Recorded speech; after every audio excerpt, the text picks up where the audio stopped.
to சமைப்போம் வாங்க. Hello friends, welcome back to சமைப்போம் வாங்க. எல்லாரும் எப்படி இருக்கிறீங்க? எல்லாம் நல்லா இருப்பீங்கன்னு நினைக்கிறேன். ஃப்ரெண்ட்ஸ், எல்லாருக்கும் ஹாப்பி விநாயகர் சதுர்த்தி. எல்லாரும் நல்ல சந்தோஷத்தோடு நல்லா இருக்கணும்னு விநாயகரை கும்பிட்டுட்டு இந்த வீடியோவை ஸ்டார்ட் பண்ணுறேன். ஃப்ரெண்ட்ஸ், இன்றைக்கி இந்த மாதிரி ஜூஸியாகவும் சாஃப்டாகவும் நம்ம பிடி கொழுக்கட்டை செஞ்சு 10 மணி நேரம் ஆனால் கூட அதே சாஃப்டாகவே இருக்கும். அந்த மாதிரி பிடி கொழுக்கட்டை எப்படி செய்யறதுன்னு பார்க்கலாம். வீடியோவை ஸ்கிப் பண்ணாமல் பாருங்கள். வாங்க வீடியோக்குள்ளே போகலாம். ஃப்ரெண்ட்ஸ், சின்ன சின்ன டிப்ஸ் கூட ரொம்ப யூஸ்ஃபுல்லாக இருக்கும். ஃப்ரெண்ட்ஸ், இன்றைக்கி நம்ம விநாயகர் சதுர்த்திக்கு பிடி கொழுக்கட்டை எப்படி செய்யறதுன்னு பார்க்கலாம். ஃப்ரெண்ட்ஸ், இந்த மாதிரி ஒரு கப்பில் ஏற்கனவே ஒன்று போட்டிருக்கிறேன் மாவு, அரிசி மாவு, நார்மல் அரிசி மாவு தான். இன்னொரு கப்பு அரிசி மாவு போட்டிருக்கேன். 2 கப்பு அரிசி மாவு நான் போட்டிருக்கிறேன். இது ஏற்கனவே வறுத்த மாவாக இருந்தாலும் கொழுக்கட்டை மாவாக இருந்தாலும் வீட்டிலையே கொழுக்கட்டைக்கு ப்ரிப்பேர் பண்ணுற மாவாக எதுவாக இருந்தாலும் நீங்கள் செய்கிறப்போ ஒரு வறுத்துட்டு நீங்கள் செஞ்சீங்கன்னா அந்த கொழுக்கட்டை ரொம்ப நேரத்துக்கு சாஃப்டாகவும் நல்லா ஜூஸியாகவும் இருக்கும். அந்த பிடி கொழுக்கட்டை கொஞ்சம் நேரம் ரொம்ப வறுக்கணும்னு கிடையாது. இதை இப்படி நம்ம எடுத்தோம்னா நல்லா சூடாக இருக்கணும். அந்த அளவுக்கு வறுத்தாக்கா போதும். ஃப்ரெண்ட்ஸ், வெல்லம் 1 கப்புக்கு 3/4 கப்பு வெல்லம் போடணும். நான் 2 கப்பு மாவு போட்டதால் நான் இதில் 1.5 கப்பு வெல்லம் போட்டிருக்கேன். இதை 1 கப்பு மாவுக்கு 1.5 டம்ளர் தண்ணின்னு 2 கப்பு மாவுக்கு 3 டம்ளர் தண்ணி நான் வெல்லத்தில் ஊற்றி வச்சுருக்கிறேன். இதை கரைச்சிட்டு நம்ம வடிகட்டிக்குவோம். ஃப்ரெண்ட்ஸ், நல்ல சூடு, இந்த கை பொறுக்கிற அளவுக்கு சூடு ஏறிடுது. இப்போ வேறு ஒரு பாத்திரத்தில் மாற்றிடுவோம். 1 டீஸ்பூன் அளவுக்கு நான் வெள்ளை எள்ளு போட்டிருக்கிறேன். நீங்கள் வேணும்னா கருப்பு எள்ளு கூட நீங்கள் போட்டுக்கலாம். இந்த அளவுக்கு வறுபட்டுடுச்சு. இதை எடுத்துக்குவோம். இப்போ நம்ம தேங்காய் வறுத்துக்குவோம். உங்களுக்கு வேணும்னா தேங்காய் பூவாக போட்டுக்கலாம். நான் பல்லாக அரிஞ்சு போட்டிருக்கிறேன். 1 டீஸ்பூன் அளவுக்கு நெய் ஊற்றிருக்கிறேன். இதில் நம்ம தேங்காய் வறுத்துக்கலாம். கால் மூடின்னு வைங்களேன். அதை நான் பல்லாக அரிஞ்சிருக்கிறேன். அதை இதில் வறுத்துக்குவோம். நெய்யில் வறுத்து போட்டிங்கன்னா அவ்வளோ ஒரு டேஸ்ட்டாக இருக்கும். ஃப்ரெண்ட்ஸ், இந்த அளவுக்கு தேங்காய் வறுபட்டுடுச்சு. இதை எடுத்துட்டு அப்புறம் நம்ம மாவுலாம் எப்படி கலக்கிறதுன்னு நான் சொல்கிறேன். ஃப்ரெண்ட்ஸ், இப்போ வெல்லம் கரைஞ்சிடுச்சு. இந்த கடாயில் ஊற்றிக்குவோம். வெல்லம் கரைஞ்ச வெல்லத்தை வடிக்கணும்.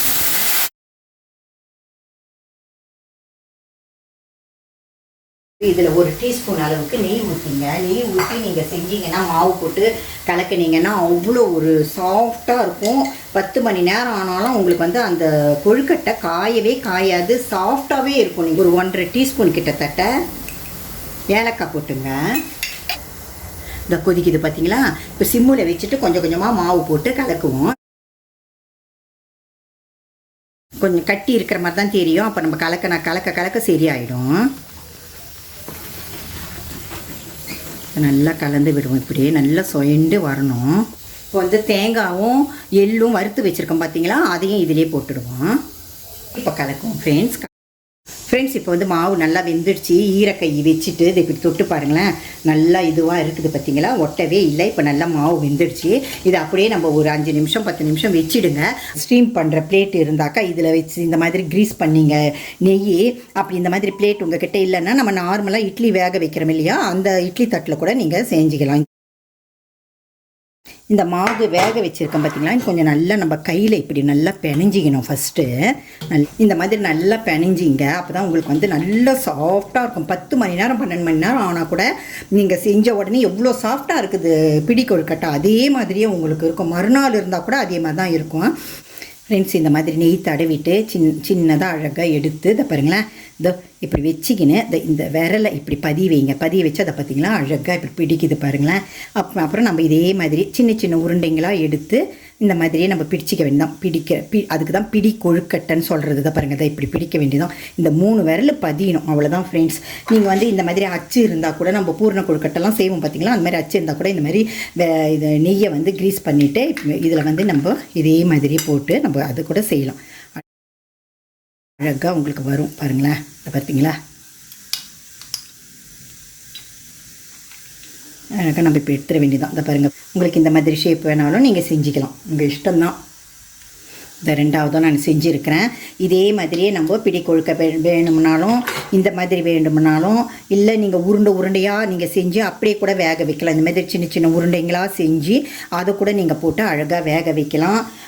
விதவிதமாக நீங்கள் செய்யலாம். பிடி கொழுக்கட்டையை பிடியாக தான் செய்யணும்னு கிடையாது. இந்த மாதிரி உருண்டை செஞ்சுட்டு அப்படியே லேசாக இப்படி இது பண்ணிங்கன்னா அந்த மாதிரி கூட நீங்கள் ஷேப்பு நீங்கள் செஞ்சு வச்சுக்கலாம்.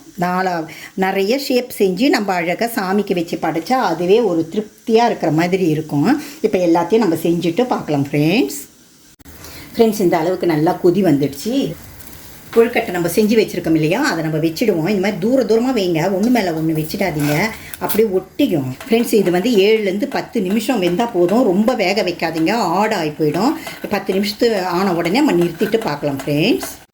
ஃப்ரெண்ட்ஸ் பாருங்கள், நான் சுட்டு வச்சு ஒரு 2 மணி நேரத்துக்கு கிட்டத்தட்ட ஆகுது. அப்படி சாஃப்டாகவே ஜூஸியாகவே இருக்குது பாருங்களேன். நெய்யிலேயே தேங்காயெல்லாம் வறுத்து போட்ட நிலையம் நல்லா டேஸ்ட்டாகவும் இருக்குது. நீங்களும் இந்த டிப்ஸ் எல்லாம் ஃபாலோ பண்ணி கொழுக்கட்டை இதே மாதிரி நீங்களும் செஞ்சு இந்த விநாயகர் சதுர்த்தியை நல்லா சிறப்பாக கொண்டாடுங்க. கடவுள் அருள் உங்களுக்கு கிட்டட்டும். ஓகே, நெக்ஸ்ட் வீடியோவில் பார்க்கலாம். Thank you friends. இந்த வீடியோ உங்களுக்கு பிடிச்சிருந்ததுன்னா லைக் பண்ணுங்கள், ஷேர் பண்ணுங்கள், கமெண்ட் பண்ணுங்கள், சப்ஸ்கிரைப் பண்ணுங்கள். மறக்காமல் இந்த பெல் பட்டனையும் ப்ரெஸ் பண்ணுங்கள். தேங்க்யூ.